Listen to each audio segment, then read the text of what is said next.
সন্ধ্যার আলো তখন ধীরে ধীরে মিলিয়ে যাচ্ছিল সিডনির আকাশে। স্টেডিয়ামের উজ্জ্বল ফ্ল্যাট লাইটের নিচে সবুজ মাঠটা দেখে সেদিন যেন মনে হচ্ছিল এই মাঠটা একটা যুদ্ধক্ষেত্র, যেখানে অপমান, অহংকার আর প্রতিশোধ একসঙ্গে মুখোমুখি দাঁড়িয়ে আছে। কয়েক সপ্তাহ আগেই এই অস্ট্রেলিয়ার মাটিতেই ভারতীয় ক্রিকেটকে সহ্য করতে হয়েছিল একরাশ অপমান আর অন্যায়। একের পর এক ভুল সিদ্ধান্ত, গ্যালারি থেকে ছড়ে দেওয়া বিদ্বেষ আর মাঠের ভেতরের অবিরাম অপমান, সব মিলিয়ে তখনও ক্ষতগুলো দগদগে ঘায়ের মতোই ভারতীয় ক্রিকেটকে যন্ত্রণা দিচ্ছিল। সব দেখে শুনে ভারতীয় ক্রিকেটারদের চোখেও এক অদ্ভুত ক্লান্তি নেমে এসেছিল, কিন্তু তারপরেও মাথা নিচু করতে রাজি ছিলেন না তেন্ডুলকার, ধোনি, রোহিত শর্মারা। কারণ কখনো কখনো মানুষ শুধুমাত্র জয়ের জন্য খেলতে নামে না, খেলতে হয় নিজের আত্মসম্মান বাঁচিয়ে রাখার জন্য। তাই সেই রাতেও অস্ট্রেলিয়ার বাতাসে এক অদ্ভুত উত্তেজনা মিশেছিল। বন্ধুরা, অস্ট্রেলিয়া তখন বিশ্ব ক্রিকেটের অদম্য সম্রাট, তাদের আত্মবিশ্বাস ছিল পাহাড়ের মতো। আর অন্যদিকে ভারতীয় দল, তারা ছিল ক্ষতবিক্ষত, কিন্তু সেই ক্ষতের মধ্যেও ধিক ধিক করে লেলিহান আগুনের শিখা জ্বলছিল। নমস্কার বন্ধু, আমি সৌম্যকান্তি, আর আজকের সৌম্য অনফিল্ডে আমরা শুনতে চলেছি সেই ঐতিহাসিক ম্যাচের গল্প, যে ম্যাচে কেঙ্গারুদের মাটিতে তেন্ডুলকারের ব্যাটে ভারতীয় ক্রিকেটের শাপমুক্তি ঘটেছিল। 2008 সালের সিবি সিরিজে ভারত এবং অস্ট্রেলিয়ার মধ্যে 3টি ফাইনাল ম্যাচ খেলা হওয়ার কথা ছিল।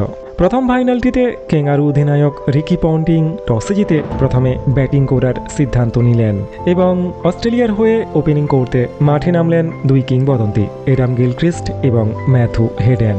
অন্যদিকে ভারতের হয়ে নতুন বল হাতে তুলে নিলেন প্রবীণ কুমার। বন্ধুরা, ইনিংসের দ্বিতীয় বলটিতেই গিলক্রিস্ট ফ্লিক করে 3 রান সংগ্রহ করলেন।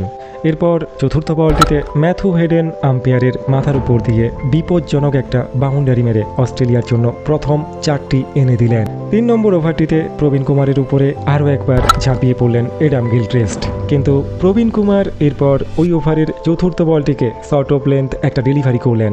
গিলক্রিস্ট স্বভাবসিদ্ধ ভঙ্গিতে পুল খেলার চেষ্টা করলেন, কিন্তু মিস টাইম হয়ে গেল। বল সোজা আকাশের দিকে। মিড অন অঞ্চলে দাঁড়িয়ে থাকা হরভজন সিং কোনো রকম ভুল করলেন না, ক্যাচটি লুফে নিলেন। কেঙ্গারুদের প্রথম উইকেটের পতন। অ্যাডাম গিলক্রিস্টের পরে অস্ট্রেলিয়ার হয়ে 3 নম্বরে ব্যাটিং করতে নামলেন তাদের অধিনায়ক রিকি পন্টিং। তবে পঞ্চম ওভারে প্রবীণ কুমার রিকি পন্টিংকেও ক্লিন বোল্ড করে প্যাভিলিয়নের রাস্তা দেখিয়ে দিলেন। পন্টিংয়ের পরে অস্ট্রেলিয়ার হাল ধরতে মাঠে নামলেন মাইকেল ক্লার্ক এবং সময় নষ্ট না করেই মাইকেল ক্লার্ক মাঠে নেমেই অসাধারণ একটা 4 মারলেন। কিন্তু ষষ্ঠ ওভারে বোলিং করতে এসে ম্যাজিক দেখিয়ে দিলেন ইশান্ত শর্মা। উইকেটের পিছনে ধোনির হাতে ক্যাচ আউট করিয়ে মাইকেল ক্লার্ককে প্যাভিলিয়নে পাঠালেন ইশান্ত শর্মা। মাত্র 24 রানের মধ্যেই 3টে উইকেট হারালো অস্ট্রেলিয়া ক্রিকেট দল। পঞ্চম ব্যাটার হিসেবে ম্যাথু হেডেনকে সঙ্গ দিতে মাঠে নামলেন অ্যান্ড্রু সাইমন্স, কিন্তু এরপর সপ্তম ওভারে ম্যাথু হেডেন প্রবীণ কুমারের বলে অসাধারণ একটা পুল শট মারলেন। অ্যান্ড্রু সাইমন্স নবম ওভারে প্রবীণ কুমারের বলে প্রথম বাউন্ডারি মেরে বুঝিয়ে দিলেন সাইমন্স আজ বিশেষ কিছু করার জন্যই মাঠে নেমেছে। এবং ইশান্ত শর্মার পরের ওভারেই পরপর 2টো বাউন্ডারি মারলেন অ্যান্ড্রু সাইমন্স।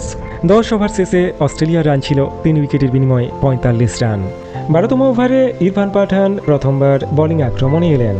পাঠানের একটি বল ম্যাথু হেডেনের ব্যাটের বাইরের দিকের কানা লেগে কোনো রকমে সীমানার দিকে পৌঁছে গেল, কিন্তু ঠিক তার পরের বলটিতেই ম্যাথু হেডেন পাঠানের মাথার উপর দিয়ে দুর্দান্ত একটা 4 মারলেন। এরপর আরও একটা দুর্দান্ত কাট শট, আরও একটা বাউন্ডারি। 14তম ওভারে ম্যাথু হেডেন পরপর 3টি বাউন্ডারি মারলেন এবং ঘরের মাঠে নিজের হাফ সেঞ্চুরিটা কমপ্লিট করে ফেললেন। বন্ধুরা, প্রাথমিক বিপর্যয় কাটিয়ে অস্ট্রেলিয়া তখন পুরোপুরি ম্যাচের নিয়ন্ত্রণ করছে। এই সময় মাহি পাঠানকে সরিয়ে প্রথমবার বল তুলে দিলেন হরভজন সিংয়ের হাতে, কিন্তু ভাজ্জি বল করতে আসতেই হেডেন কোভার অঞ্চল দিয়ে ছবির মতো সুন্দর একটা বাউন্ডারি হাঁকিয়ে দিলেন। 23তম ওভার শেষে অস্ট্রেলিয়ার স্কোর 3 উইকেটের বিনিময়ে 124 রান। এই সময় ধোনি আরও একবার ভাজ্জির শরণাপন্ন হলেন। স্ট্রাইক এন্ডে তখন দাঁড়িয়ে আছেন অ্যান্ড্রু সাইমন্স।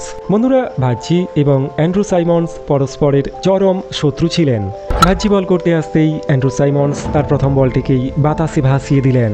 আকাশে ভাসতে ভাসতে বল পৌঁছে গেল ডিপ মিড উইকেট অঞ্চলে দাঁড়িয়ে থাকা প্রবীণ কুমারের হাতে। অ্যান্ড্রু সাইমন্স আউট হয়ে প্যাভিলিয়নে ফিরছেন। বন্ধুরা, সাইমন্সকে আউট করে ভাজ্জি যেভাবে সেলিব্রেট করছিলেন তা থেকেই বোঝা যাচ্ছিল সাইমন্সের সঙ্গে ভাজ্যির এই লড়াই ঠিক কতটা মানসিক একটা লড়াই ছিল।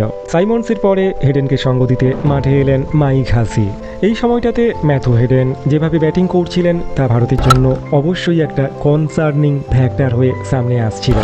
কিন্তু 28তম ওভারে ম্যাথু হেডেন ভাজ্যির বলে একটা সুইপ শট খেলতে চেষ্টা করলেন, কিন্তু মিস টাইম হয়ে বল আকাশের দিকে ভাসলো আর স্কোয়ার লেগ অঞ্চলে দাঁড়িয়ে থাকা পিচুস চাওলা অসাধারণ একটা ক্যাচ লুফে নিলেন। ম্যাথু হেডেন আউট হয়ে প্যাভিলিয়নে ফিরছেন। ভাজ্যি বোলিং করতে এসেই প্রথমে হেডেন এবং পরে অ্যান্ড্রু সাইমন্স দুজনকে আউট করে অস্ট্রেলিয়াকে বিশাল দুটো ধাক্কা দিলেন।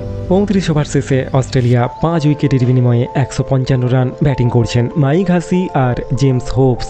36তম ওভারে হোপস পাঠানের বলে কাট করে একটা 4 মারলেন এবং পরের ওভারে যুবরাজ সিংয়ের বলে মাইক হাসি তিনিও একটি দৃষ্টিনন্দন 4 মারলেন। কিন্তু এই দুজনে মিলে যখন অস্ট্রেলিয়াকে ঠিকঠাক একটা স্কোরের দিকে এগিয়ে নিয়ে যাওয়ার চেষ্টা করছিলেন, ঠিক তখনই যুবরাজ হোপসকে আউট করলেন আর অন্যদিকে ইরফান পাঠান তিনি ফিরিয়ে দিলেন মাইক হাসিকে। বন্ধুরা, 46 ওভারে অস্ট্রেলিয়া কোনো রকমে 212 পর্যন্ত পৌঁছে গিয়েছিল। ইনিংসের মিডিল ফেজটাতে ভারতীয় বোলাররা দাপিয়ে বোলিং করছিলেন, যার ফলে অস্ট্রেলিয়া দলের রান তোলার গতি একেবারেই শ্লথ হয়ে গিয়েছিল। বন্ধুরা, যখন মনে হচ্ছিল অস্ট্রেলিয়া ক্রিকেট দল ভীষণ কোণঠাসা একটা অবস্থায় পৌঁছে গিয়েছে, ঠিক তখনই অস্ট্রেলিয়ার হয়ে ব্যাট হাতে মাঠে অবতীর্ণ হলেন এবং কাউন্টার অ্যাটাক শুরু করলেন ভারতীয় বোলারদের বিপক্ষে। এবং ব্রেডলির ঝোড়ো ব্যাটিংয়ের সৌজন্যেই অস্ট্রেলিয়া ক্রিকেট দল 50 ওভার শেষে কোনো রকমে 239 রানের স্কোরে পৌঁছে যায়। অর্থাৎ সিবি সিরিজের প্রথম ফাইনালটা জিততে হলে ভারতীয় ক্রিকেট দলকে দ্বিতীয় ইনিংসে ব্যাটিং করে 240 রানের টার্গেট চেস করতে হবে। অস্ট্রেলিয়ার টার্গেট কাগজি কলমে খুব একটা বড় বলে মনে হচ্ছিল না, কিন্তু অস্ট্রেলিয়ার মাটিতে তাদেরই শক্তিশালী বোলিং আক্রমণের বিপক্ষে এই রান তাড়া করা ভারতীয় দলের জন্য পাহাড় জয় করার থেকে খুব একটা কম কিছু ছিল না। এবং তাই ইনিংস বিরতিতে রিকি পন্টিং ঘোষণা করে দিলেন এই ম্যাচ জেতা ভারতীয় দলের জন্য সচিন তেন্ডুলকারের জন্য সাধ্যের অতীত হতে চলেছে। 240 রানের টার্গেট মাথায় নিয়ে ভারতের হয়ে ওপেনিং করতে মাঠে নামলেন সচিন রমেশ তেন্ডুলকার এবং রবিন উথাপ্পা। অন্যদিকে রিকি পন্টিং বল তুলে দিলেন ব্রেটলির হাতে।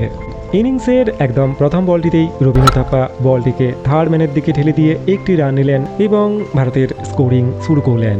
বন্ধুরা, দুই ব্যাটসম্যান ইনিশিয়ালি শুরুর দিকটাতে ভীষণ সতর্কতার সঙ্গে এবং শৃঙ্খলিতভাবে অস্ট্রেলিয়ান বোলারদের বিপক্ষে খেলছিলেন, যার ফলে শুরুর দিকটাতে সিঙ্গেল এবং ডাবলসেই ভারতীয় দলের রানের চাকা ক্রমাগত সামনের দিকে এগিয়ে যাচ্ছিল।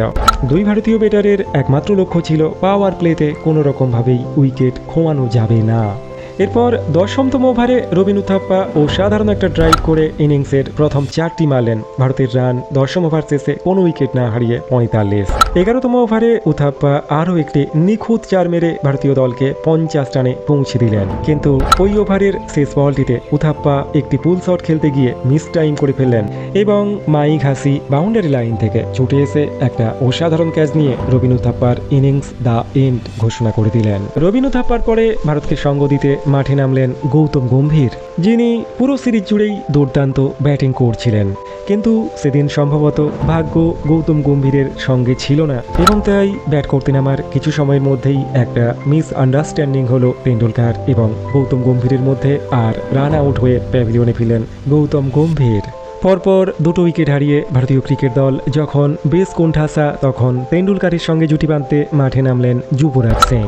16তম ওভারে যুবরাজ সিং একটা সুন্দর ফ্লিক শট খেলে তার ইনিংসের প্রথম 4টি মারলেন, কিন্তু যুবরাজ আত্মবিশ্বাস ফিরে পাচ্ছে এটা দেখার পরেই অস্ট্রেলিয়ান ফিল্ডাররা যুবরাজ সিংকে মাঠের মধ্যেই স্লেজিং করতে শুরু করলেন। যদিও এই সব কিছুর প্রত্যুত্তর ফিরিয়ে দিলেন সচিন রমেশ তেন্ডুলকার। ব্র্যাড হগের বল কাভারের উপর দিয়ে সাধারণভাবে সীমানার বাইরে পাঠিয়ে দিয়ে তেন্ডুলকার বুঝিয়ে দিলেন অস্ট্রেলিয়ানরা যতবার স্লেজিং করবেন তেন্ডুলকার এভাবেই তার জবাব ফিরিয়ে দেবেন। এরপর মিচেল জনসনকে নিখুঁতভাবে থার্ড ম্যান অঞ্চল দিয়ে ড্রাইভ করে আরও একটি 4 মারলেন তেন্ডুলকার। 49 রানে ব্যাটিং করছিলেন তেন্ডুলকার এবং এরপর ব্র্যাড হগের বলে দ্রুত একটা সিঙ্গেল নিয়ে অস্ট্রেলিয়ার বিপক্ষে আরও একটি হাফ সেঞ্চুরি কমপ্লিট করলেন মাস্টার ব্লাস্টার। ভারতীয় সমর্থকরা তেন্ডুলকারের হাফ সেঞ্চুরি যখন সেলিব্রেট করছিলেন, ঠিক তখনই যুবরাজ সিংকে ক্লিন বোল্ড করে দিলেন ব্র্যাড হগ। বন্ধুরা, যুবরাজকে আউট করে অস্ট্রেলিয়ানরা মাঠের মধ্যে যেভাবে সেলিব্রেট করছিলেন মনে হচ্ছিল তারা যেন ভিভি সিরিজের প্রথম ফাইনালটা জিতেই নিয়েছে। যুবরাজের পরে তেন্ডুলকারকে সঙ্গ দিতে মাঠে নামলেন তরুণ রোহিত শর্মা। বন্ধুরা, রোহিত শর্মা যখন ক্রিজের মধ্যে গার্ড নিচ্ছিলেন, তেন্ডুলকার তার সামনে এগিয়ে এসে বললেন, তুমি শুধু ক্রিজে টিকে থাকো, বাকি কাজটা আমিই করে দেব। কিন্তু ঠিক পরের ওভারেই রোহিত শর্মা ব্রেকেনকে চমৎকার একটি স্ট্রেট ড্রাইভে বাউন্ডারি মারলেন এবং সারা বিশ্বকে জানিয়ে দিলেন যে এখানে তিনি কেবল তেন্ডুলকারকে অ্যাসিস্ট করতে আসেননি, বরং তিনি ভারতকে বাঁচানোর জন্য ক্রিজে এসেছেন। 20 ওভার শেষে ভারতীয় ক্রিকেট দল 3 উইকেটের বিনিময়ে 93 রানে পৌঁছে গিয়েছে। 22তম ওভারে রোহিত শর্মা ব্রেকেনকে আরও একটা দুর্দান্ত বাউন্ডারি মারলেন।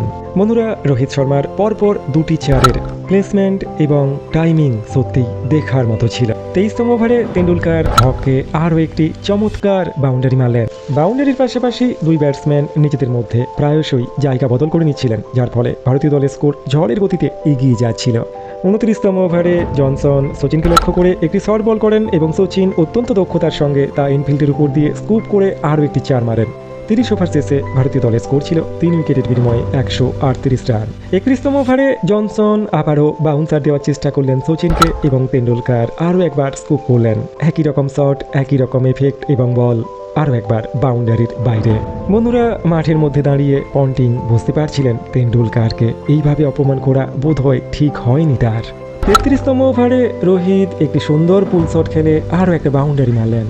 35তম ওভারে তেন্ডুলকার লং অনের উপর দিয়ে আরও একটি অসাধারণ বাউন্ডারি তুলে আনলেন এবং ওই ওভারের শেষ বলটিতে ভাগ্যের জোরে আরও একটি চার পেয়ে গেলেন রোহিত শর্মা। 35 ওভার শেষে ভারতের স্কোর 3 উইকেটের বিনিময়ে 169 রান।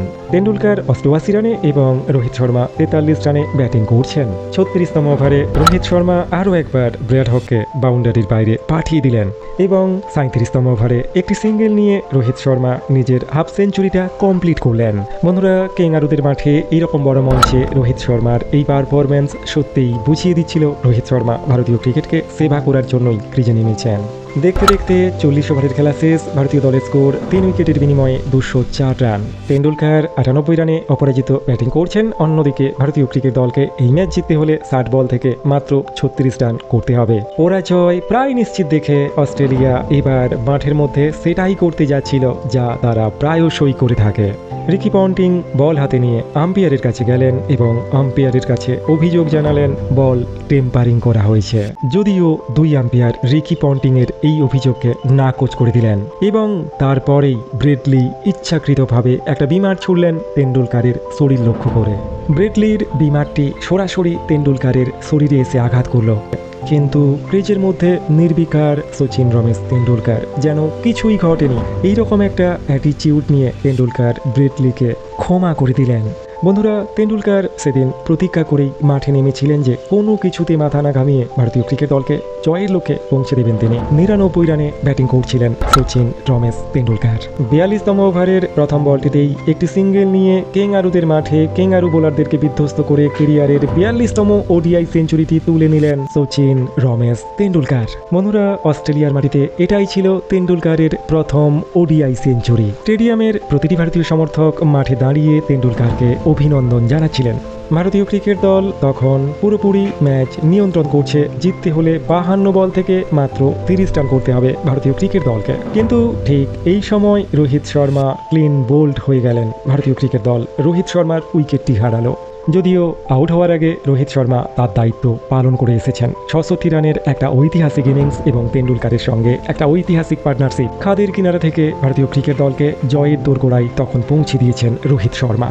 যদিও রোহিত শর্মাকে আউট হতে দেখে ভারতীয় ক্রিকেট সমর্থকরা খানিকটা হলেও ভয় পেয়ে গিয়েছিলেন, কারণ অস্ট্রেলিয়ান ক্রিকেট দল চিরকালই ম্যাচে এইরকম মুহূর্ত থেকে বারবার কামব্যাক করার নজির দেখিয়েছে। রোহিত শর্মার পরে তেন্ডুলকারকে সঙ্গ দিতে মাঠে নামলেন অধিনায়ক মহেন্দ্র সিং ধোনি। বন্ধুরা, ধোনির একটাই কাজ ছিল সচিনকে অ্যাসিস্ট করা এবং যত বেশি সম্ভব তেন্ডুলকারকে স্ট্রাইকে এনে ভারতের জয়কে নিশ্চিত করে দেওয়া, এবং মহেন্দ্র সিং ধোনি সেদিন সেই কাজটি খুব সন্তর্পণে মন দিয়ে করছিলেন। 45তম ওভারে মহেন্দ্র সিং ধোনি মিচেল জনসনের ফুল টস বলকে সীমানার বাইরে পাঠিয়ে দিয়ে অস্ট্রেলিয়া এবং ভারতের মধ্যে ব্যবধানকে আরও খানিকটা কমিয়ে আনলেন। এরপর ওই ওভারে আরও একবার ফুল টস বলকে সীমানার বাইরে পাঠিয়ে দিয়ে মহেন্দ্র সিং ধোনি বুঝিয়ে দিলেন যে ভারতীয় ক্রিকেট দল কোনোভাবেই অস্ট্রেলিয়ার কাছে এই ম্যাচে অন্তত মাথা নত করবে না। 45 ওভারের খেলা শেষ। ভারতীয় ক্রিকেট দল 4 উইকেটের বিনিময়ে 236 রান এবং 46তম ওভারে মহেন্দ্র সিং ধোনি অসাধারণ একটা পুল শট মেরে ভারতের জয় নিশ্চিত করলেন। কেঙ্গারুদের মাটিতে। 30 বল বাকি থাকতে থাকতেই কেঙ্গারুদের মাটিতে, কেঙ্গারুদের ঘরের মাঠে কেঙ্গারু সাম্রাজ্যকে ধূলিসাৎ করে দিয়ে মহেন্দ্র সিং ধোনির টিম ইন্ডিয়া অস্ট্রেলিয়ার মাটিতে ভারতের বিজয় তিলক এঁকে দিয়েছে। বন্ধুরা, প্রাইম টাইমের অস্ট্রেলিয়া, রিকি পন্টিং এর অস্ট্রেলিয়াকে তাদের ঘরের মাঠে এইভাবে বিধ্বস্ত হতে দেখে আন্তর্জাতিক ক্রিকেট মহল সেদিনই বুঝে গিয়েছিল আন্তর্জাতিক ক্রিকেটের আঙিনায় নতুন করে আগমন হতে চলেছে আরও একটি পরাশক্তির, এবং যার নাম হতে চলেছে টিম ইন্ডিয়া। বন্ধুরা, 116 রানের ঐতিহাসিক অসাধারণ ইনিংস উপহার দিয়ে সচিন তেন্ডুলকার এই ম্যাচে ম্যান অফ দ্য ম্যাচ নির্বাচিত হলেন, এবং কেঙ্গারুদের মাঠে রিকি পন্টিং এর মুখের উপরে জবাব দিয়ে তেন্ডুলকার বুঝিয়ে দিলেন আসলেই তিনি বড় ম্যাচের প্লেয়ার, আসলেই তিনি বিগ ম্যাচ ওয়ান্ডার, আসলেই তিনি রূপকথার ম্যাচে রূপকথার গল্প লেখার জন্যই মাঠে নামেন। বন্ধুরা, কেমন লাগলো আমাদের আজকের এই আয়োজন? কমেন্ট সেকশানে আপনাদের মতামত জানাতে ভুল করবেন না কিন্তু। নমস্কার, জয় হিন্দ, বন্দে মাতরম।